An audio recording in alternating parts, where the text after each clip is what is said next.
আসসালামু আলাইকুম ওয়া রাহমাতুল্লাহ। প্রিয় দর্শক, মাগরিবের নামাজের পরে তিনবার সূরা ইখলাস পড়লে কি হয়? প্রিয় দর্শক, আপনি জানলে অবাক হবেন।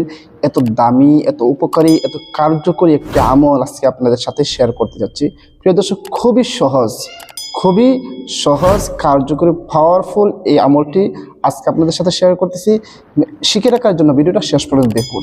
প্রিয় দর্শক, ভিডিওটা যদি স্কিপ করেন তাহলে আপনি হয়তো বুঝবেন না, গুরুত্বপূর্ণ কথা ছুটে যাবে। এই জন্য স্কিপ করা ছাড়া সম্পূর্ণ ভিডিও দেখুন। আমি এই দামি আমলটি আজকে শেয়ার করব, সবই বলবো কিভাবে করবেন, কী লাভ হবে। তবে ভিডিওটি শুরু করার আগে আপনাদের কাছে ছোট্ট একটা রিকোয়েস্ট, বড় কোনো রিকোয়েস্ট করবো না, ভয় পাবেন না। ছোট্ট একটা রিকোয়েস্ট, যারা আমার চ্যানেলের মধ্যে নতুন আছেন অবশ্যই চ্যানেলটি সাবস্ক্রাইব করে পাশে থেকে বেল আইকনটি বাজিয়ে দেবেন। প্রিয় দর্শক, আপনার একটি সাবস্ক্রাইব, আপনার একটি লাইক, আপনার একটি কমেন্টস, এগুলো সব আমাদের উৎসাহের কারণ। আপনারা যদি উৎসাহ দেন, ইনশাআল্লাহ আপনাদের জন্য আরও সুন্দর সুন্দর উপকারী দামি আমল দেওয়ার চেষ্টা করব। প্রিয় দর্শক, আপনারা দেখতেছেন চ্যানেলটা নতুন, কিন্তু এর মাঝে প্রতিটা ভিডিও আপনাদের জন্য খুবই উপকারী। অল্প সময়ের ভিতরে আলোচনা করার চেষ্টা করি। হয়তো কেউ বলতে পারেন আরও যে কথা বলেন, এই কথাগুলো আপনার প্রাসঙ্গিক কথা। যদি আমি সেগুলো না বলি আপনার আমলটা অসম্পূর্ণ থেকে যাবে। আপনি কিভাবে করবেন, কিভাবে কি শর্ত, সবগুলো বলে দিই যেন আপনার করাটা সহজ হয়ে যায়, যেন আপনার কোনো সমস্যা না থাকে, আপনার কোনো প্রশ্ন না থাকে। এই জন্য অল্প একটু সময় নিয়ে ভিডিওটা বলার চেষ্টা করি।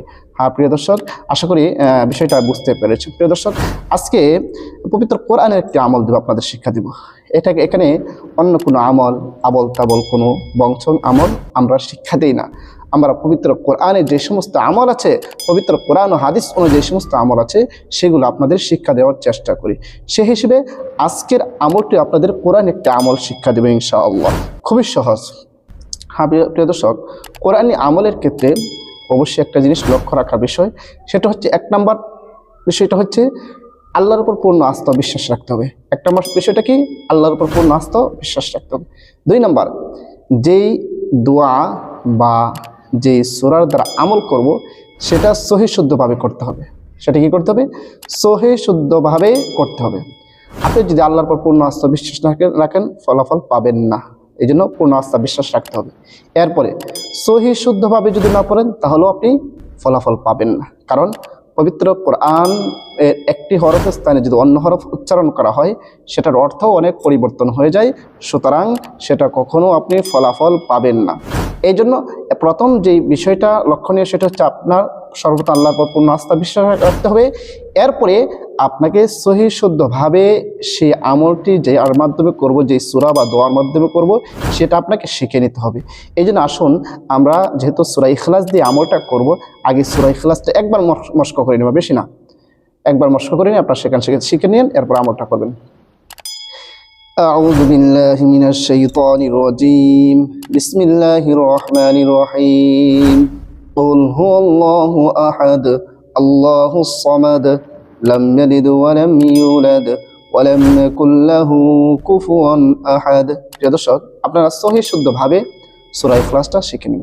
এরপরে আপনি মাগরিবের নামাজের পর আমলটি করবেন। কখন?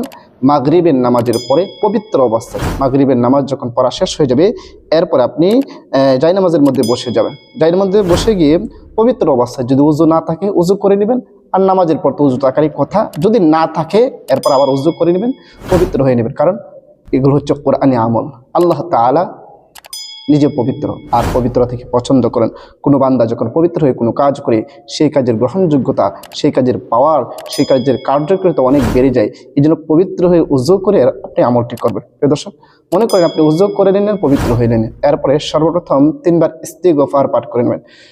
আস্তাগফিরুল্লাহ রাব্বি মিন কুল্লি যামবি ওয়া আতুবু ইলাইহি, লা হাওলা ওয়া লা কুওয়াতা ইল্লা বিল্লাহি আলিয়্যিল আযীম। 3 বার ইস্তিগফার পাঠ করে নেন। এরপরে নবীর মোহাব্বত অন্তরে নিয়ে যে কোনো দরুদ শরীফ পড়েন, আপনি 3 বার পড়ে নেবেন।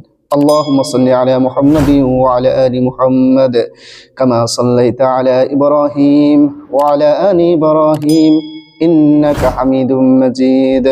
আল্লাহুম্মা বারিক আলা মুহাম্মাদিন ওয়া আলা আলি মুহাম্মাদ কামা বারাকতা আলা ইব্রাহিম ওয়া আলা আলি ইব্রাহিম ইন্নাকা হামিদুম মাজিদ। এরকম ভাবে 3 বার ইস্তিগফার এবং 3 বার দুরূদ শরীফ পড়া যখন শেষ হয়ে যাবে, এরপর আপনি পড়বেন আউযু বিল্লাহি মিনাশ শাইতানির রাজীম। বিসমিল্লাহির রহমানির রহিম। কুল হুয়াল্লাহু আহাদ আল্লাহুস সামাদ লাম ইয়ালিদ ওয়া লাম ইউলাদ ولم يكن له كفوا أحد بسم الله الرحمن الرحيم قل هو الله أحد الله الصمد لم يلد ولم يولد ولم يكن له كفوا أحد بسم الله الرحمن الرحيم قل هو الله أحد الله الصمد لم يلد ولم يولد ওয়ালাম ইয়াকুল লাহু কুফুয়ান আহাদ। এরকম ভাবে তিনবার সূরা ইখলাস যখন পাঠ করা শেষ হয়ে যাবে, আবারও শেষে যে কোনো দুরূদ শরীফ পারেন তিনবার পড়ে নেবেন।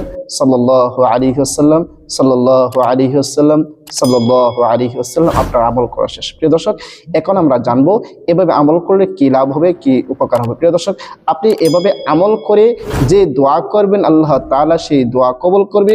আল্লাহ তাআলা আপনার মনের আশা পূরণ করবে, মনের বাসনা পূরণ করে দিবে। আল্লাহ তাআলা আপনার রিজিকের পেরেশানি দূর করে দিবে, রুজি রোজগারের মধ্যে বরকত দান করে দিবে, বালা মুসিবত দূর করে দিবে ইনশাআল্লাহ। হ্যাঁ প্রিয় দর্শক, আপনি যদি সহিশুদ্ধভাবে আল্লাহর উপর পূর্ণ আস্থা বিশ্বাস রেখে আমল করতে পারেন, অবশ্যই অবশ্যই ফলাফল পাবেন। আপনার দোয়া কবুল হবে, মনের আশা পূর্ণ হবে, পেরেশানি রিজিকের পেরেশানি দূর করে দিবে, মনের অস্থিরতা দূর করে দিবে, বালা মুসিবত যেগুলো আছে সেগুলো দূর করে দিবে ইনশাআল্লাহ। আল্লাহর উপর পূর্ণ আস্থা রেখে সহিশুদ্ধভাবে আমল করতে হবে। প্রিয় দর্শক, ভিডিওটা বেশি করে শেয়ার করে দিবেন যেন আপনার শেয়ারের মাধ্যমে অন্যজনের কাছে পৌঁছে যায়, পৌঁছে যাওয়ার পরে সে যেন আমল করতে পারে। হ্যাঁ প্রিয় দর্শক, আপনার শেয়ারের মাধ্যমে কেউ যদি আমল করে অবশ্যই অবশ্যই আপনি সবের ভাগীদার হবেন। কারণ ভালো কাজ কেউ যদি করে তার দেখা থেকে যদি অন্যজন করে তাহলে সেও সব পাবে। সুতরাং এটা একটি ভালো কাজ। ভিডিওটা বেশি করে শেয়ার করে দেবেন যেন আপনার শেয়ারের মাধ্যমে অন্যরা উপকৃত হতে পারে। প্রিয় দর্শক, ভিডিওটি দেখার পরে কে কে আমল করতেছেন অবশ্যই কমেন্টসে জানাবেন। আপনাদের জন্য বিশেষভাবে ইনশাআল্লাহ দোয়া করব। সবাইকে অসংখ্য ধন্যবাদ। আসসালামু আলাইকুম ওয়া রাহমাতুল্লাহ।